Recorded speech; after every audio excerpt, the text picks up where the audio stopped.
चिड़िया का एक ही बेटा था जिसका नाम कुकू था।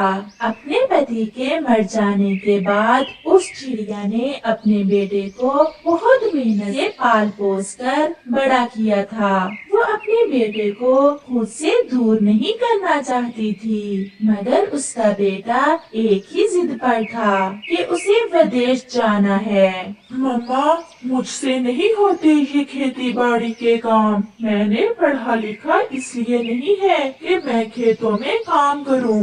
अगर मुझे खेतों में काम ही करना था तो मुझे क्यों पढ़ाया था? मेरे बेटे, तालीम इसलिए नहीं होती कि तुम ज्यादा कमाई कर सको, बल्कि इसलिए होती है कि आपको शऊर आ सके, आपको अच्छाई और बुराई की पहचान हो सके। मैं आपको खुद से दूर नहीं कर सकती। आप अपने पिता के काम को संभाल लो। आपके पिता की बैलगाड़ी आपका इंतजार कर रही है। नहीं माँ, मैं ये सब नहीं कर सकता। मैंने फैसला कर लिया है, मैं विदेश ही जाऊंगा और बड़ा पक्षी बनूंगा। अपनी मम्मा को ऐसे रोती हुई छोड़कर आप कैसे जा सकते हो? मम्मा, मैं अब बड़ा हूँ, मैं खुद से अपने फैसले कर सकता हूँ और मैं हमेशा के लिए थोड़ा जा रहा हूँ। मैं लौट कर आऊंगा और फिर आपको भी अपने साथ ही ले जाऊंगा। मम्मा चिड़िया रोए जा रही थी और उसका बेटा बातें किए जा रहा था। आज 12 बजे की टिकट है, मैं आज 12 बजे जा रहा हूँ। मम्मा, मुझे माफ करना।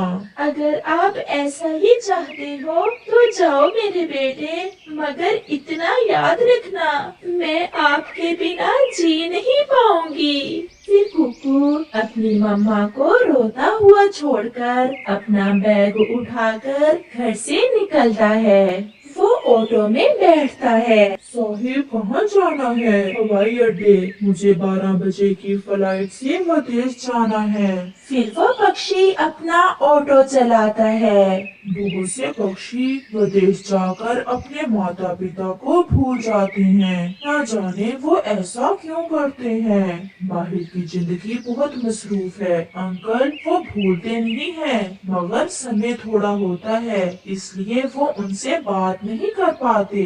अगर विदेश जाकर इतना ही मसरूफ हो जाते हैं पक्षी, तो इसका मतलब वो वहाँ जाकर बहुत मेहनत करते होंगे। अगर इतनी ही मेहनत अपने देश में की जाए तो यहाँ किस चीज की कमी है? ये बात तो आपने मेरी मम्मा वाली की है। वहाँ का लाइफस्टाइल और है, वो सब यहाँ नहीं है। फिर कुकू एयरपोर्ट पर उतर जाता है। एक बड़ा सा विमान उसका इंतजार कर रहा था।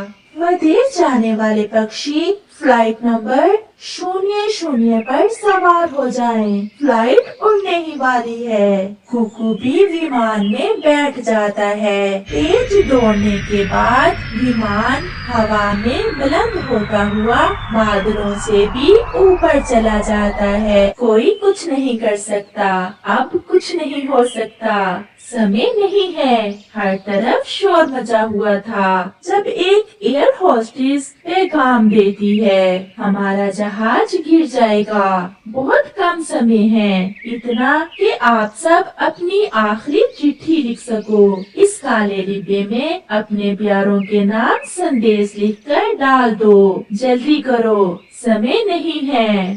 शर्म कर, ये तुम क्या कह रही हो? मैं बहुत अमीर हूँ, मैं नहीं मर सकता। किसी का कोई दोष नहीं है, हमारे जहाज का पंख टूट गया है। कुकू भी अपनी आखिरी चिट्ठी लिखना शुरू करता है। मम्मा, मुझे माफ करना, मैंने आपकी बात नहीं मानी। मैं खुद को पढ़ा लिखा समझ रहा था, मुझे नहीं पता था कि मैं अभी छोटा ही हूँ।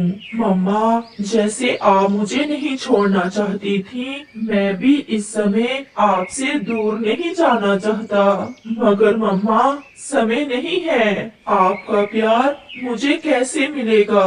आपके हाथ की रोटी, आपके साथ खेतों में जाना, वो पापा की बैलगाड़ी, वो बेरी का पेड़, मुझे सब याद आ रहे हैं। काश मैंने आपकी बात मानी होती, मैंने विदेश जाने का फैसला ना किया होता।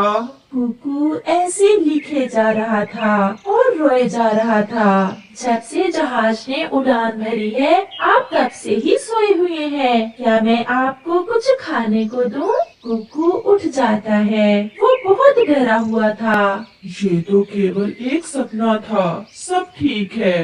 कुकू ने जो सपना देखा था वो उसे देखकर बहुत डरा हुआ भी था और उदास भी। फिर अपनी मम्मा का चेहरा उसकी आंखों के सामने आता है। विमान उतर जाता है और कुकू दूसरे विमान पर बैठ जाता है। ये विमान कहीं और नहीं बल्कि वापस उसकी मम्मा वाले जंगल जा रहा था। ये पहाड़ों वाले जंगल जा रहा था जहाँ से वो आया था। अपना बैग लिए वो विमान से उतरकर फिर से उसी ऑटो में बैठकर वापस घर आ जाता है। बूढ़ी माँ रोते रोते सो गई थी जब कुकू दरवाजे पर दस्तक देता है। कुकू बेटा, आप गए नहीं? आप तो विदेश चले गए थे।